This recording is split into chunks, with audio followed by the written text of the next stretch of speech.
এই যে দেখুন, কলিজা কাঁপানো হলো বিচার। এরকম নেতাই প্রয়োজন ইসলামে, যা বলে তা করে দেখাবে যতদিন থাকবে।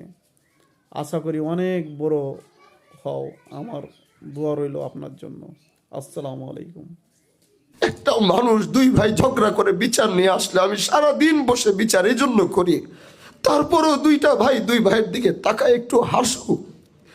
30 বছরের এই ঝগড়া আমি হানজালার সারা দিনের বিনিময়ে, সারা জীবনের বিনিময়ে যদি দুইটা ভাইকে আমি মিলাতে পারি, আমার আল্লাহ মনে হয় যদি আমাকে মাফ করে তাহলে হয়তো এটার জন্যই মাফ করবে। গরিব মানুষের কষ্ট দেখলে আমার কষ্ট হয়, মা বোনদের কষ্ট দেখলে আমার কষ্ট হয়। আমি জানি না আমি এই বংশের নাম আমি কতটুকু রাখতে পেরেছি। দাদির দোয়া, আমার পৃথিবীতে জন্ম হওয়ার আগে দাদি আমার জন্য এই দোয়া করে গিয়েছিলেন। আমার মা আমাকে বলতো যে হানজালা, তুমি যখন পেটে ছিলা তোমার দাদি তোমারে দেখা যাইতে পারে নাই, কিন্তু তোমার দাদি আমাকে বলতো, আমার আম্মার নাম ডাক দিয়া বলতো যে তোমার পেটে আল্লাহ মনে হয় এবার একটা সন্তান দিছে, যে সন্তান হয়তো হাজী শরিয়তুল্লাহর বংশের এই নামটাকে রক্ষা করবে। এটা আমার মার দোয়া, মা বলতো। আমি জানি না আমি কতটুকু রক্ষা করতে, আমি চেষ্টা করছি। দাদা জান রহমতুল্লাহ আলাই এই ঘরে ঘুমাইতেন। আমি ছিলাম তখন ছোট, একদম 4 মাস।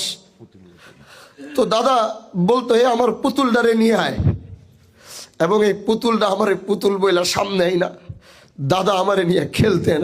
মারা যাওয়ার ঠিক আগ মুহূর্তেই, কারণ আমার জন্মই তো হয়েছে 97-তে, 24শে মার্চ, আর দাদা 97-তে মারা গেছেন। তুমি 97 জন্ম। 97, এই জন্য দাদা আমাকে খুব অল্প সময়, কিন্তু আমাদের এই যে সাজ্জা চাচি সব সময় বলতো, দুদু মিয়া রহমতুল্লাহ আলাই তোমার কোলে নিয়া তোমার অনেক দোয়া দিত। আজও জানি না এই আমানতটুকু আমি কতটুকু রাখতে পারবো আমি জানি না, কিন্তু আমি এই দুদু মিয়াদেরকে কবরে শুনিয়ে আমি বলছি, আমি তাদের আমানতের 1%, 1 বিন্দু পরিমাণও আমানতের খেয়ানত আমি হতে দিব না ইনশাআল্লাহ। তারা আমার কথা শুনছেন। আজ যদি দুদু মিয়া রহমতুল্লাহ আলাই বেঁচে থাকতেন, আর শিবচরের মানুষ রাস্তা দিয়ে যখন যায়, যুবকরা যখন আমার ধরে কান্না করে, তখন আমি আসমানের দিকে তাকায় বলি, আল্লাহ আমি তো এটার যোগ্য না। মুরব্বীরা যখন আমার ধরে কান্না করে, আমি আল্লাহরে বলি, আল্লাহ এটার যোগ্য তো আমি না। আজ গোটা শিবচরের মানুষ পদে পদে, রাস্তায় রাস্তায়, গলিতে অলিতে গলিতে, গ্রামে গঞ্জে, চায়ের দোকানে যে ভালোবাসা এই হানজালাকে দিচ্ছে, এটার যোগ্য আমি না, কিন্তু আমার রব জানি না। আমার মা ওই দিনও আমাকে বলতেছে যে আমি আল্লাহর কাছে শুধু একটা দোয়া করি, আল্লাহ আমার সন্তানকে যদি তুমি মনে করো ও ন্যায় এবং ইনসাফের পক্ষে চলতে পারবে, তাহলে শিবচরের সর্বস্তরের মানুষের ভিতরে ওর ভালোবাসা তুমি পয়দা কইরা দিও।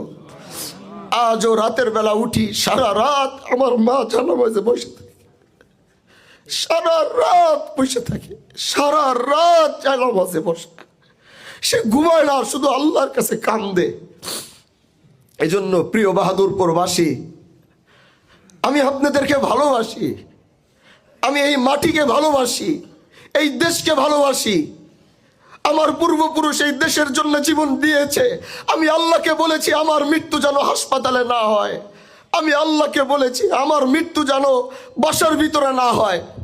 আমি হানজালা সংগ্রাম করে মৃত্যুবরণ করতে চাই, এবং আমার নাম লেখার আগে ইতিহাসের পাতায় যেন আমার নাম লেখার আগে যেন শহীদ শব্দটা লেখা থাকে। এই দোয়া আমি আল্লাহর কাছে করেছি। আজ অনেকে উসমান হাদির কথা শুনেছেন।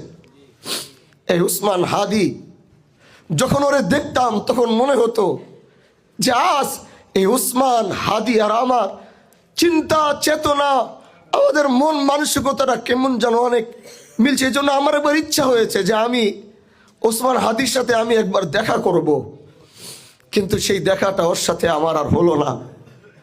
এজন্য আমি আল্লাহকে বলেছি, আল্লাহ উসমান হাদি তো দেশের জন্যে, দেশের মানুষের জন্যে ওর জীবনটুকু দিয়েছে, ওর এই অসমাপ্ত কাজ আল্লাহ তুমি হাজী শরিয়তুল্লাহর বংশের এই সন্তানের দ্বারা ওর অসমাপ্ত কাজটা তুমি সমাপ্ত করার তৌফিক দিও। এজন্য আমি আর লম্বা কথা আমি বলবো না, আমার কথা আজ আসতেছে না।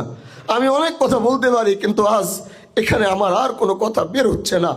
বাস এতটুকুই বলবো, যদি আপনাদের এই সন্তানের প্রতি আস্থা আর ভরসা যদি থাকে, যদি আপনাদের বিশ্বাস এই হানজালার প্রতি যদি আপনাদের আস্থা আর ভরসা আর বিশ্বাস যদি থাকে, যদি আপনাদের মনে হয় আমি আপনার জন্য সংগ্রাম করতে পারবো, যদি আপনার মনে হয় আমি আপনার জন্য লড়াই করতে পারবো, যদি মনে হয় আমি আপনার ন্যায্য পাওয়া দেওয়ার জন্য আমি আপনার জন্য সংগ্রাম করতে পারবো, তাহলে আগামী 12ই ফেব্রুয়ারি যে জাতীয় নির্বাচন আসছে, সেই ব্যালটে যখন আপনি সিল মারবেন সেখানে একটা রিকশার প্রতীক থাকবে। আমি জাতির সামনে এই রিকশার প্রতীকে শিবচরে এটাকে ইনসাফের প্রতীক হিসাবে ঘোষণা করতে চাই। ইনসাফের এই শিবচর গড়ার জন্যে আমি হানজালার জীবন যদি দিতে হয়, ইনসাফের এই শিবচর গড়ার জন্যে, অন্যায় অবিচার মুক্ত শিবচর করার জন্যে আমার হানজালার যদি রক্ত দিতে হয়, আমি বাহাদুরপুরের মাটিতে দাঁড়িয়ে বলছি আমি হানজালা জীবন দিব, তারপরও ইনসাফের শিবচর আমি করে দিতে চাই ইনশাআল্লাহ।